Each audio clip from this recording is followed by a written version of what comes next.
भरतरं विष्णुं शशिवर्णं चतुर्भुजं प्रसन्नवदनं ध्याये सर्वविघ्नोपशान्तये। या देवी सर्वभूतेषु मातृरूपेण संस्थिता नमस्तस्यै नमस्तस्यै नमस्तस्यै नमो नमः. ಇವತ್ತಿನ ದಿವಸ ಈ ಅಗಡಿ ಮಾರಪ್ಪ ಕಾಂಪೌಂಡಿನಲ್ಲಿರ್ತಕ್ಕಂಥ ಮುತ್ಯಾಲಮ್ಮ ದೇವಸ್ಥಾನ ಸುವರ್ಣ ಮಹೋತ್ಸವವನ್ನು ಆಚರಿಸುತ್ತಾ ಇದ್ದೀವಿ. ಅಂದರೆ 25 ವರ್ಷಗಳು ಪ್ರತಿಷ್ಠಾಗಿ 25 ವರ್ಷಗಳಾಗಿದೆ. ಈ ಅಧಿಕ ಮಾಸದಲ್ಲಿ ತಿಂಗಳು ಇಡೀ ವಿಶೇಷವಾಗಿ ಪೂಜೆಗಳನ್ನು ಹರಡಿಕೊಂಡಿದ್ದೀವಿ. ಅಷ್ಟೇ ಅಲ್ಲದೆ ವರ್ಷ ಪೂರ್ತಿ ಪ್ರತಿಯೊಂದು ತಿಂಗಳು ಒಂದು ವಿಶೇಷವಾಗಿರ್ತಕ್ಕಂಥ ಪೂಜೆ ಮಾಡಬೇಕಂತೇಳಿ ಇಲ್ಲಿ ಧರ್ಮಾಧಿಕಾರಿಗಳು ಸಂಕಲ್ಪ ಮಾಡಿದ್ದಾರೆ. ಪ್ರತಿಯೊಂದು ತಿಂಗಳು ಒಂದೊಂದು ಕಾರ್ಯಕ್ರಮಗಳನ್ನು ಮಾಡಿ, ಧಾರ್ಮಿಕ ಕಾರ್ಯಕ್ರಮಗಳನ್ನು ಮಾಡಿ ಭಕ್ತಾದಿಗಳಿಗೆ ಒಂದು ಉತ್ತೇಜನ ಕೊಡಬೇಕಂತ ಉದ್ದೇಶ ಅಷ್ಟೆ. ಈ ಅಧಿಕ ಮಾಸ ಎಂಬುದು ವಿಶೇಷವಾಗಿ ಬರ್ತಕ್ಕಂಥ 3 ವರ್ಷಕ್ಕೆ ಬರ್ತಕ್ಕಂಥದ್ದು. ಸಂಕ್ರಮಣ ಇಲ್ಲದ ಮಾಸ ಅಧಿಕ ಮಾಸ. ಪ್ರತಿ ತಿಂಗಳು ಸಂಕ್ರಾಂತಿ ಇರುತ್ತೆ. ಇವಾಗ ಚೈತ್ರದಿಂದ ಫಾಲ್ಗುಣ ಮಾಸದವರೆಗೂ ಸಂಕ್ರಾಂತಿ ಇರುತ್ತೆ. ಚೈತ್ರ ಮಾಸದಲ್ಲಿ ಮೇಷ ಸಂಕ್ರಾಂತಿ, ವೃಷಭ ಸಂಕ್ರಾಂತಿ, ಮಿಥುನ ಸಂಕ್ರಾಂತಿ ಅಂತ ಇರುತ್ತೆ. ಆದರೆ ಈ ಅಮಾಸೆಯಿಂದ ಹೋದ ಅಮಾಸೆವರೆಗೂ ಒಂದು ಸಂಕ್ರಾಂತಿ ಇರೋದಿಲ್ಲ. ಆ ಸಂಕ್ರಾಂತಿ ಇಲ್ಲವಾದಿರ್ತಕ್ಕಂಥ ಸಂಕ್ರಾಂತಿ, ಅದಕ್ಕೆ ನಾವು ಅಧಿಕ ಮಾಸ ಅಂತೀವಿ. ಈ ಅಧಿಕ ಮಾಸದಲ್ಲಿ ಯಾವ ಶುಭ ಕಾರ್ಯಗಳನ್ನು ಮಾಡೋದಿಲ್ಲ. ಗೃಹ ಪ್ರವೇಶಗಳಾಗಲಿ, ಮದುವೆಗಳಾಗಲಿ, ಮುಂಜಿ ಆಗಲಿ ಯಾವ ಮಾಡೋದಲ್ಲ. ಇದಕ್ಕೆ ಅಧಿಕ ಮಾಸಕ್ಕೆ ಇನ್ನೊಂದು ಹೆಸರು ಮಲ ಮಾಸ ಅಂತೀವಿ. ಮಲ ಅಂದ್ರೇನು? ವಿಸರ್ಜನೆ ಮಾಡೋ ಮಾಸ. ಆ ಮಾಸ ಹೋಗಿ ಮಹಾವಿಷ್ಣುವನನ್ನು ಕೇಳ್ತಂತೆ, ಮಲ ಮಾಸ ಅಂತ ನನ್ನ ತೆಗೆದಿಟ್ಬಿಟ್ರಲ್ಲ, ನನ್ನ ಮಾಸಕ್ಕೊಂದು ವೈಶಿಷ್ಟ್ಯತೆ ಏನು ಅಂತ ಮಹಾವಿಷ್ಣುವನ್ನು ಕೇಳಿದಾಗ ಪರಮಾತ್ಮ ಪುರುಷೋತ್ತಮನಾಗಿರ್ತಕ್ಕಂಥ ಮಹಾವಿಷ್ಣು ಹೇಳಿದ್ದಂತೆ, ನಿನ್ನ ಮಾಸದಲ್ಲಿ ಯಾರ ಪೂಜೆ, ಪುನಸ್ಕಾರ, ದಾನ, ಧರ್ಮ, ಪಠನೆ ಮಾಡ್ತಾರೋ 1000 ಪಟ್ಟು ಹೆಚ್ಚು ಫಲ ಕೊಡಂಗೆ ನಾನು ಕೊಡ್ತೇನೆ ಅಂತ ಹೇಳಿದರು. ಅದಕ್ಕೆ ಈ ಅಧಿಕ ಮಾಸದಲ್ಲಿ ವಿಶೇಷವಾಗಿರ್ತಕ್ಕಂಥ ಭಗವದ್ಗೀತೆಯಲ್ಲಿರ್ತಕ್ಕಂಥ 15ನೇ ಅಧ್ಯಾಯ ಪುರುಷೋತ್ತಮ ಯೋಗ ಅಂತಿದೆ. ಆ ಪುರುಷೋತ್ತಮ ಯೋಗ ಯಾರು ಈ ತಿಂಗಳು ಓದಿಕಂತಾರೋ ಅವರಿಗೆ ವಿಶೇಷವಾಗಿ ಫಲವನ್ನು ಸಿಗುತ್ತೆ. ಅದಕ್ಕೆ ಈ ಅಧಿಕ ಮಾಸದಲ್ಲಿ 33 ಸಂಖ್ಯೆ ಪ್ರಾಧಾನ್ಯ.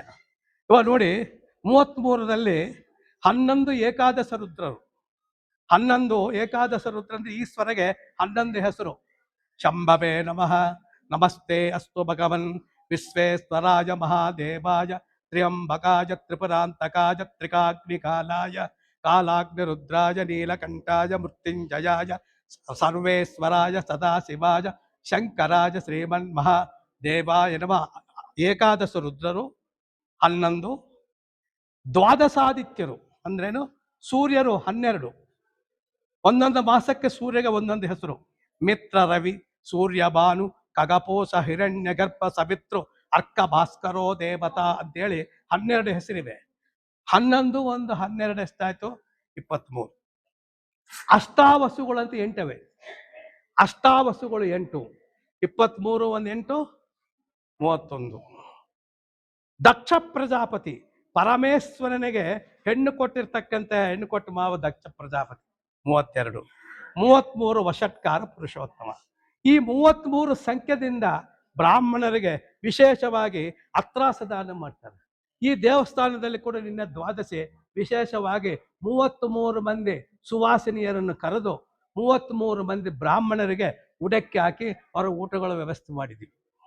33 ಮಂದಿಗೆ ಉಡಕ್ಕೆ ಹಾಕಿ 33 ಬಳಿಗಳು ಕೊಟ್ಟು ಸುಗಂಧ ದ್ರವ್ಯಗಳು ಕೊಟ್ಟು ಮಡಲಕ್ಕೆ ಹಾಕಿ ವಿಶೇಷವಾಗಿ ಕಾರ್ಯಕ್ರಮ ಮಾಡಿದ್ದೀವಿ. ಹೋದ ಶನಿವಾರ ಅಧಿಕ ಮಾಸ ಬಂದಿರೋದ್ರಿಂದ ಅದು ವಿಶೇಷವಾಗಿ ಸಪ್ತಮಿ ಆಗಿರೋದ್ರಿಂದ ಹೋದ ಶನಿವಾರ ನಾವು ವಿಶೇಷ ಕಾರ್ಯಕ್ರಮ ಭೂವರಾಹ ಪೂಜೆ ಅಂತ ಮಾಡಿದ್ವಿ. ಈ ಭೂವರಾಹ ಪೂಜೆ ಮಾಡೋದ್ರಿಂದ ಮನೆ ಕಟ್ಟಿಲ್ದವರು ಮಣ್ಣಿಟ್ಕೊಂಡು ಇವತ್ತು ಶನಿವಾರದ ದಿನ ಪೂಜೆ ಮಾಡಿದರೆ ಶೀಘ್ರವಾಗಿ ಮನೆ ಕಟ್ಕೊಳ್ತಾರೆ. ಸ್ವಲ್ಪ ಮಂದಿಗೆ ಹೊಲ ಇರುತ್ತೆ, ಭೂಮಿ ಇರುತ್ತೆ, ಆದರೆ ಕೋರಿ ಕೊಟ್ಬಿಟ್ಟಿರ್ತಾರೆ ರೈತರು ಕೊಡಲ್ಲ, ಏನು ಬೆಳೆದಿಲ್ಲ ಅಂತಿರ್ತಾರೆ. ಅಂಥವ್ರು ಆ ಮಣ್ಣನ್ನು ಪೂಜೆ ಮಾಡಿದರೆ ಆ ರೈತ ಕೂಡ ಮನಸ್ಸು ಬಂದು ರೊಕ್ಕ ಕೊಟ್ಟೋತಾನೆ, ನಮಗೆ ಫಲ ಜಾಸ್ತಿ ಬಂದಿದೆ. ಸ್ವಲ್ಪ ಮಂದಿ ಮನೆ ಕಟ್ಟಬೇಕಂತ ಆಸೆ ಇರ್ತದೆ, ಕಟ್ಟೋದಕ್ಕಾಗೋದಲ್ಲ. ಸ್ವಲ್ಪ ಮಂದಿ ಬಾಡಿಗೆ ಬರ್ತಾ ಇರೋದಲ್ಲ. ಅಂಥವ್ರು ಈ ಭೂವರಾಹ ಪೂಜೆಯನ್ನು ಮಾಡಿದರೆ ವಿಶೇಷವಾಗಿ ಫಲವನ್ನು ಹೊಂದಬೇಕಂತೇಳಿ ಒಂದು ಉದ್ದೇಶದಿಂದ ಈ ದೇವಸ್ಥಾನದಲ್ಲೇ ಭೂವರಾಹ ಪೂಜೆಯನ್ನು ಮಾಡಿದ್ವಿ. ನಿನ್ನೆ ದಿವಸ ದ್ವಾದಶಿ ದಿನ ಸುವಾಸಿನಿಯವರಿಗೆ 33 ಮಂದಿ ಬ್ರಾಹ್ಮಣರಿಗೆ ಊಟವನ್ನಿಟ್ಟು ಮತ್ತು ಅವರಿಗೆಲ್ಲ ಮಡ್ಲಕ್ಕಿ ಹಾಕಿ ಅವರಿಗೆಲ್ಲ ಸೀರೆ ಸುಗಂಧ ದ್ರವ್ಯಗಳು ಇವೆಲ್ಲ ಕೊಟ್ಟು ನಿನ್ನೆ ಕಾರ್ಯಕ್ರಮ ಮಾಡಿದ್ದೀವಿ. ಮತ್ತು ನಾಳೆ ಶುಕ್ರವಾರ, ಬರೋ ಶುಕ್ರವಾರದ ದಿವಸ ಅಷ್ಟಲಕ್ಷ್ಮಿ ಪೂಜೆ. ಎಲ್ಲ ಲಕ್ಷ್ಮಿಗಳು ಬೇಕು. ಒಂದು ಆದಿಲಕ್ಷ್ಮಿ ಅಂದರೆ ಮೂಲ ಒಂದ್ರೆ ಇದ್ರೆ ಆಯ್ತಾ, ಅದನ್ನು ಖರ್ಚು ಮಾಡ್ಕೊಳ್ಳೋಕೆ ಧೈರ್ಯ ಬೇಕು, ಧೈರ್ಯಲಕ್ಷ್ಮಿ ಬೇಕು. ಬರೀ ಧೈರ್ಯಲಕ್ಷ್ಮಿ ಒಂದ್ರೆ ಇದ್ರೆ ಸಾಕ, ಅದನ್ನು ಖರ್ಚು ಮಾಡ್ಕೊಳ್ಳೋಕೆ ಸುಖವಾಗಲಿಕ್ಕೆ ಸಂತಾನ ಲಕ್ಷ್ಮಿ ಬೇಕು. ಸಂತಾನ ಲಕ್ಷ್ಮಿ ಒಂದಿದ್ರೆ ಆಯ್ತಾ, ವಿದ್ಯೆ ಬೇಕು, ವಿದ್ಯಾಲಕ್ಷ್ಮಿ ಬೇಕು. ಆಮೇಲೆ ವಿಜಯಲಕ್ಷ್ಮಿ ಬೇಕು. ಬರೀ ನಾವು ವಿದ್ಯಾವನ್ನು ತೊಗೊಂಡ್ರೆ ಆಗೋದಲ್ಲ. ಈಗಿನ ಕಾಂಪಿಟೇಷನ್ ಪರೀಕ್ಷೆಗಳಲ್ಲಿ ವಿಜಯ ಆಗ್ಬೇಕಂದ್ರೆ ವಿಜಯಲಕ್ಷ್ಮಿ ಬೇಕು. ಬರೇ ವಿಜಯಲಕ್ಷ್ಮಿ ಒಂದಿದ್ರೆ ಆಯ್ತಾ, ಧನಲಕ್ಷ್ಮಿ ಬೇಕು, ವಿದ್ಯಾಲಕ್ಷ್ಮಿ ಬೇಕು. ಹೀಗೆ ಪ್ರತಿಯೊಂದು ಲಕ್ಷ್ಮಿಗಳು ಇಂಟರ್ ಕನೆಕ್ಷನ್ ಆಗಿರೋದ್ರಿಂದ ನಾವೆಲ್ಲರಿಗೂ ಎಲ್ಲ ಲಕ್ಷ್ಮಿ ಅಂದಾಗ ಅದೊಂದೇ ಅಲ್ಲ, ಅಷ್ಟವಿಧವಾಗಿರ್ತಕ್ಕಂಥ ಲಕ್ಷ್ಮಿ ದೈವತ್ ಸಂಪತ್ತು ಅಂತಿದ್ದೇನೆ. ದೈವ ಸಂಪತ್ತು ನಮಗೆ ಬೇಕಂತಂದೇಳಿ ಈ ಅಷ್ಟಲಕ್ಷ್ಮಿ ಪೂಜೆಯನ್ನು ಬರೋ ಶುಕ್ರವಾರ ಇಟ್ಕೊಂಡಿದ್ದೀವಿ. ಮತ್ತೆ ನೆಕ್ಸ್ಟ್ ಲಾಸ್ಟ್ ಶುಕ್ರವಾರದ ದಿನ ದೀಪಲಕ್ಷ್ಮಿ ಪೂಜೆ.